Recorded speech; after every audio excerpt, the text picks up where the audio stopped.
প্রিয় দর্শক, আজকের এই ভিডিওটা আবারও একটু অন্য ধরনের। গিনিপিগ ওষুধ তৈরি করতে প্রচুর সাহায্য করে, ট্রায়াল হয় তার উপরে। এতদিন সেটাই জানতাম আমরা, এখন দেখছি ছাত্রছাত্রী এরাও গিনিপিগ হয়ে গেছে। যখন যে কেউ আসেন, চেয়ারে বসেন, সিলেবাস পাল্টে দেন, কেউ পাস ফেল উঠিয়ে দেন, কেউ ইংলিশটাই উঠিয়ে দেন।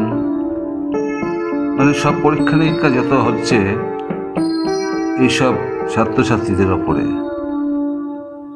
স্বাধীনতার এত বছর পরেও এখনো এত ট্রায়াল করতে হয়, ভাবলে খারাপ লাগে। যাই হোক, আপনাদের সাবস্ক্রিপশন দিতে ভুলবেন না, ওটাই আমাদের অনুপ্রেরণা। ধন্যবাদ।